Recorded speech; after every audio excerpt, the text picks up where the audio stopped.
Hi అండి, నమస్తే. Welcome to our channel simple recipes and vlogs. ఈరోజు మన రెసిపీ వచ్చేసి నూలుకోలు దుంప పొరాటా అయితే చేద్దామండి. ఈ దుంపని కొన్ని చోట్ల క్యాబేజీ దుంప, కొన్ని చోట్ల నూలుకోలు దుంప అని అంటారు.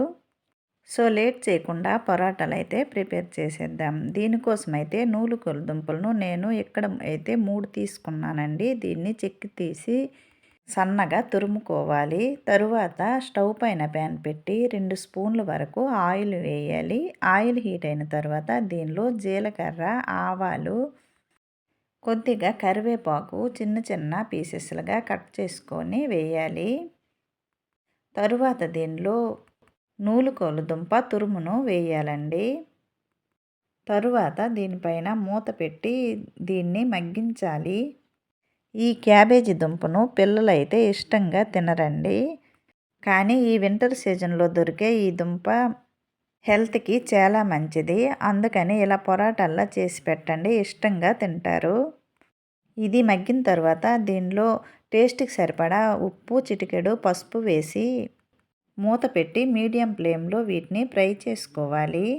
ముందుగానే ఉప్పు వేయకూడదండి, దీనిలో వాటర్ వస్తుంది కదా, అందుకని మగ్గిన తర్వాత ఉప్పు వేయాలి. తరువాత ఇది ఫ్రై అయిన తరువాత టేస్ట్కి సరిపడా కారం, అలాగే 1 స్పూన్ వరకు గరం మసాలా పౌడర్ను వేయాలి. ఇది ఫ్రై అయిన తరువాతే కారం వేయాలండి, లేదంటే అడుగంటేస్తుంది. ఇది పూర్తిగా ఫ్రై అయిన తర్వాత దీనిలో 1 స్పూన్ వరకు శనగపిండిని వేయాలి. శనగపిండి వేసిన తర్వాత ఇదంతా బాగా మిక్స్ అయ్యేటట్టు కలుపుకోవాలి. దీన్ని లో ఫ్లేమ్లో పెట్టి పూర్తిగా ఫ్రై చేసుకోవాలండి. దీనిలో వాటర్ కంటెంట్ ఎక్కువగా ఉంటుందండి, అందుకని 1 స్పూన్ వరకు శనగపిండిని వేసి ఫ్రై చేశాను. ఇలా శనగపిండి వేయడం వలన ఇది ముద్దలా కాకుండా ఫ్రై అయ్యి విడివిడిగా ఉంటుందండి. అప్పుడే పొరాటా చేయడానికి బాగుంటుంది. తరువాత దీన్ని ఒక ప్లేట్లోకి తీసుకుందాము. తరువాత ముందుగా కలిపి ఉంచుకున్న గోధుమ పిండిని పెద్ద పెద్ద బాల్స్లా చేసుకోవాలి. పిండిని ఇలా కొద్దిగా ఎక్కువగా తీసుకోవాలండి, లేదంటే పొరాటాలు సరిగ్గా రావు. ఇలా పిండి ముద్దను వీడియోలో చూపించిన విధంగా చేసి దీనిలో ముందుగా ఫ్రై చేసుకున్న నూలుకోలు దుంప తురుమును వేయాలి.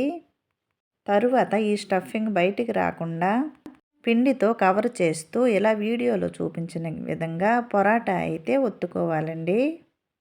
పొరాటా ఒత్తుకునేటప్పుడు పొడి గోధుమ పిండిను కొద్దిగా ఎక్కువగా వేసుకొని పొరాటానైతే ఒత్తుకోవాలండి. చూడండి, ఈ వీడియోలో చూపించిన విధంగా ఈ పిండినైతే ఇలా కవర్ చేసి పొడి పిండిని వేసి పొరాటాల్లా ఒత్తుకోవాలి. ఇది హెల్త్కి కూడా చాలా మంచిదండి. ఎక్కువగా తినటానికి ఇష్టపడరు, అలాంటప్పుడు ఇలా పొరాటాలా చేస్తే ఇష్టంగా తింటారు. దీనిలో వాటర్ కంటెంట్ ఎక్కువగా ఉంటుంది కదండి. మనం గోధుమ పిండి కలిపేటప్పుడు పిండిని వాటర్ ఎక్కువగా వేయకుండా కొద్దిగా గట్టిగా ఉండేటట్టు కలుపుకోవాలి. గోధుమ పిండిని స్మూత్గా కలిపినట్టయితే ఈ స్టఫింగ్ పెట్టేటప్పుడు ఈ వాటర్ తగిలి పొరాటా అంత బాగా రాదండి. అందుకని చపాతీ పిండి కలిపేటప్పుడు కొద్దిగా గట్టిగా కలుపుకోవాలి. ఈ వీడియోలో చూపించిన విధంగా పొరాటాలన్నీ ఎలా ఒత్తుకోవాలండి. తరువాత ఈ పొరాటాలు చేయడానికి స్టవ్ పైన ప్యాన్ పెట్టి ప్యాన్ హీట్ అయిన తర్వాత ఈ పొరాటాలను వేయాలి. పొరాటా చేసేటప్పుడు ముందుగా ఆయిల్ ప్యాన్ పైన వేయకూడదండి.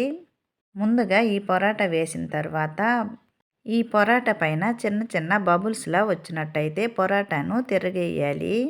ఈ పొరాటా కొద్దిగా కాలిన తర్వాత దీనిపైన ఆయిల్ అప్లై చేయాలండి. మొత్తం పొరాటా అంతా స్ప్రెడ్ అయ్యేటట్టు అప్లై చేయాలి. తరువాత మళ్ళీ తిరిగేసి రెండో వైపు కూడా ఆయిల్ అప్లై చేసి పొరాటాను కాల్చుకోవాలి. అలాగే ఈ వీడియోలో చూపించిన విధంగా పొరాటాలన్నీ చేసుకోవాలి. అంతే ఫ్రెండ్స్, సింపుల్గా ఈజీగా ఉండే నూలుకోలు దుంప పొరాటా అయితే రెడీ అయింది. దీన్ని కొబ్బరి చట్నీతో కానీ ఏదైనా కర్రీతో కానీ తీసుకోవచ్చండి. నేనైతే ఇక్కడ బంగాళదుంప వేపుడుతో పొరాటానైతే సర్వ్ చేశాను. ఈ హెల్దీ పొరాటా మీరు కూడా తప్పకుండా ట్రై చేయండి ఫ్రెండ్స్, మీకు కూడా నచ్చుతుంది. అలాగే ఈ రెసిపీ నచ్చినట్లయితే లైక్ చేయండి, షేర్ చేయండి. ప్లీజ్ ఈ ఛానల్ని సబ్స్క్రైబ్ చేసి సపోర్ట్ చేయండి. మరో మంచి వీడియోతో మళ్ళీ కలుద్దామండి. Bye friends.